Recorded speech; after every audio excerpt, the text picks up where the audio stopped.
Oke, shalom, selamat malam. Kita ketemu di Alkitab dalam Berita. Kita mau melihat, mengingat kebenaran firman Tuhan melalui berita-berita yang ada di sekitar kita. Hari ini beritanya saya akan ambil dari Line Today. Tapi sebelumnya saya ingatkan kembali bahwa link berita selalu saya sertakan di kolom deskripsi ya. Dan di sana juga ada timestamp, sehingga Anda yang punya keterbatasan waktu atau keterbatasan kuota, Anda bisa memilih bagian-bagian yang ingin ditonton terlebih dahulu. Oke, beritanya tadi saya sudah bilang, saya akan ambil dari Line Today. Ini beritanya cukup menarik. Dibilang seperti ini apa sih namanya, guru ini ajarkan orang Jepang untuk menangis. Jadi ini ada salah satu guru yang unik di Jepang yang mengajarkan murid-muridnya untuk nangis gitu ya. Ini ada videonya, mungkin kayaknya kita langsung lihat videonya ya, durasinya tidak terlalu lama saya rasa. Kita lihat videonya sebentar. This is Sunny. Hi, I'm Sunny. I'm Manis. Siapa bilang menangis itu memalukan? Tidak kok, dengan menangis Anda bisa melepaskan rasa penat dan stres dari dalam diri Anda.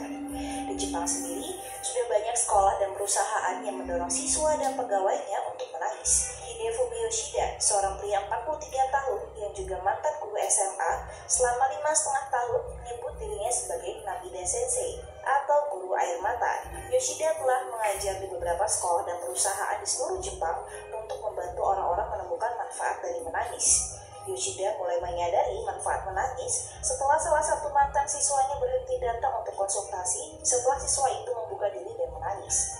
Yoshida berkata dalam wawancaranya dalam sebuah video dengan BBC Real, banyak orang Jepang yang menahan diri untuk menangis. Salah satu peran saya adalah membantu orang menyingkirkan keyakinan bahwa mereka tidak boleh menangis.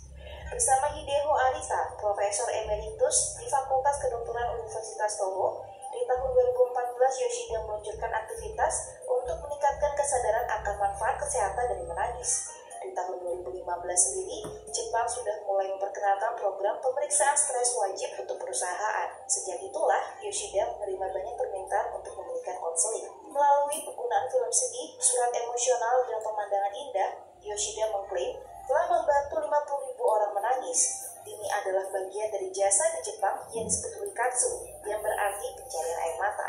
Menurut Yoshida, jika Anda menangis seminggu sekali, Anda bisa menjalani kehidupan yang bebas stres, ujarnya kepada Japan Times.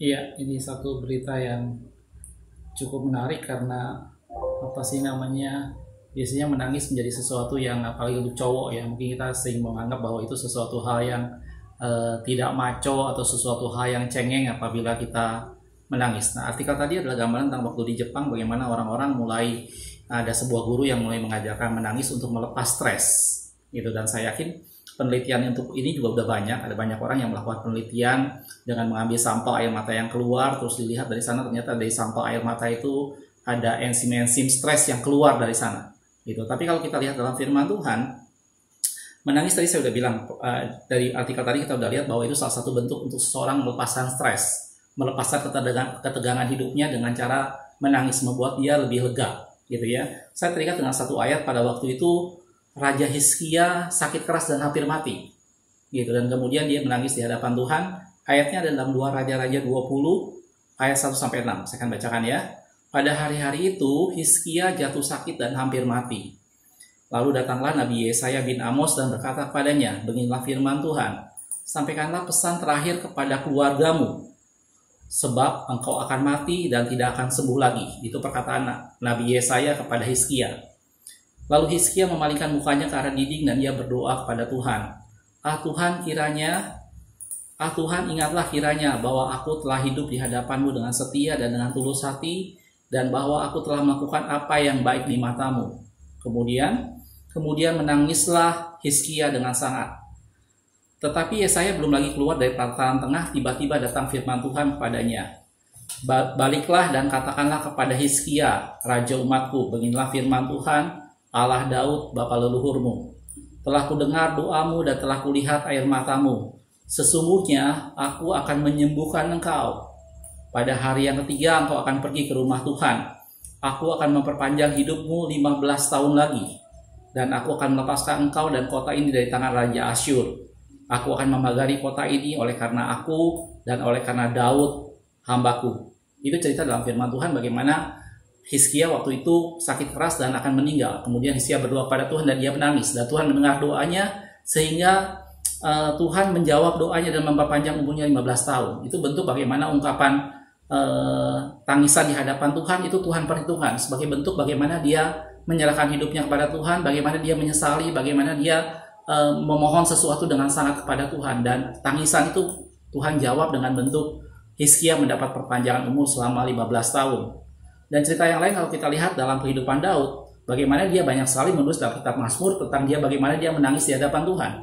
Gitu. Dan itu menjadi satu bentuk Tuhan menampung air matanya. Kalau kita lihat dalam Mazmur 39 ayat 12 dikatakan seperti ini, dengarkanlah doaku ya Tuhan, berilah telinga kepada teriakanku minta tolong. Jangan berdiam diri melihat air mataku, sebab aku menumpang padamu, aku pendatang seperti semua nenek moyangku. Jadi itulah bentuk tangisan. Jadi menangis itu bukan sesuatu hal yang memalukan, bukan sesuatu hal yang nampak tidak jantan, tetapi menangis itu ada sarana yang bisa orang lakukan untuk melepaskan ketegangan. Untuk diri kita sendiri, tadi seperti artikel tadi, menangis itu bisa satu bentuk di mana kita melepaskan stres. Dan satu lagi, menangis itu bisa jadi satu bentuk suatu pertobatan. Itu menjadi satu bentuk, satu penyesalan dosa kita di hadapan Tuhan. Kita bisa ekspresikan itu dalam bentuk tangisan. Kalau kita lihat cerita pada waktu Petrus menyangkal Yesus 3 kali. Ya, saya akan ambil ceritanya dalam Markus 14 ayat 72.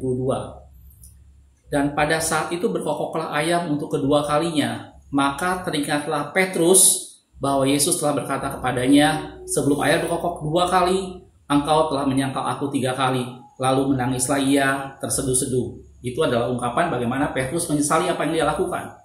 Itu satu bentuk pertobatan. Jadi tangisan itu buat diri kita sendiri. Bisa itu merupakan ekspresi untuk melepas stres, bisa itu juga merupakan ekspresi untuk suatu bentuk pertobatan, suatu bentuk penyesalan. Itu untuk diri kita sendiri. Nah, yang kedua, tangisan itu juga bisa merupakan satu bentuk di mana kita menyatakan kasih kita kepada orang lain. Saya akan ambil ayatnya pada waktu Paulus menulis surat kepada jemaat di Korintus. Ada dalam 2 Korintus 2 ayat yang 4, dibilang seperti ini.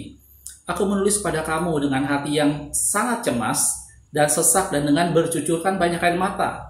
Tapi Paulus bilang, bukan supaya kamu bersedih hati, tetapi supaya kamu tahu betapa besarnya kasihku kepada kamu semua. Jadi yang pertama tadi, tangisan buat kita sendiri, itu melepas stres, dan itu satu bentuk penyesalan atau pertobatan di hadapan Tuhan. Buat orang lain, tangisan kita itu bisa merupakan suatu ekspresi pernyataan kasih. Bisa suatu ekspresi menunjukkan bahwa kita mengasihi dia. Dan Paulus menunjukkan itu dalam suratan ke Korintus. Dan kalau kita ingat waktu cerita Yesus membangkitkan Lazarus, kita tentu ingat bagaimana Yesus waktu sebelum membangkitkan Lazarus, Yesus menangis di tempat kubur Lazarus sampai orang-orang banyak menyaksikan betapa besar kasih Yesus terhadap Lazarus. Kita akan lihat ayatnya dalam Yohanes 11 ayat 34 sampai 36. Di manakah dia kamu baringkan? Jawab mereka, Tuhan, marilah dan lihatlah. Lanjutannya, maka menangislah Yesus. Itu satu-satunya peristiwa dalam firman Tuhan di mana Yesus nangis. Kata orang-orang Yahudi, lihat betapa kasihnya kepadanya. Jadi hal yang kedua buat orang lain, tangisan kita itu bisa menjadi ekspresi bentuk suatu kasih sayang. Jadi yang pertama tadi buat diri kita sendiri, itu untuk melepas stres, itu melepas ketegangan. Dan juga itu menjadi satu bentuk di mana kita menyesali sesuatu di hadapan Tuhan. Buat orang lain, tangisan kita bisa merupakan suatu ekspresi bahwa kita mengasihi dia, merupakan ekspresi dari kasih kita kepadanya.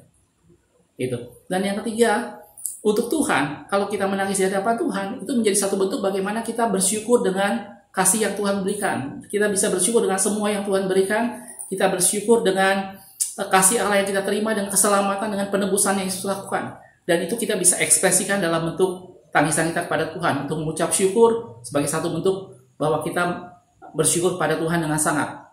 Nah, itu hal-hal yang bermanfaat apabila kita menangis. Jadi bukan sesuatu hal yang di awal tadi saya bilang, bukan suatu hal yang memalukan. Mungkin kalau kita lihat tadi yang di Jepang, itu hanya untuk melepas stres. Tetapi sebenarnya lebih dari itu.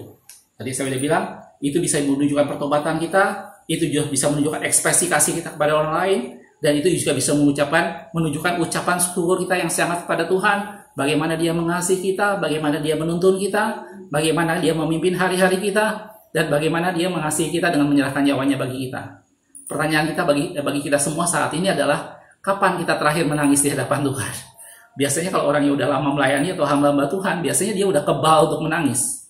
Pertanyaannya sama-sama buat kita adalah kapan Anda, kita semua menangis di hadapan Tuhan dan bersyukur dengan semua yang Tuhan lakukan dalam kehidupan kita. Itu pertanyaan kita sama-sama. Makasih sudah menonton, kita ketemu di video berikutnya. Aku melihat, aku memandang, aku memperhatikan dan menarik satu pelajaran di dalamnya.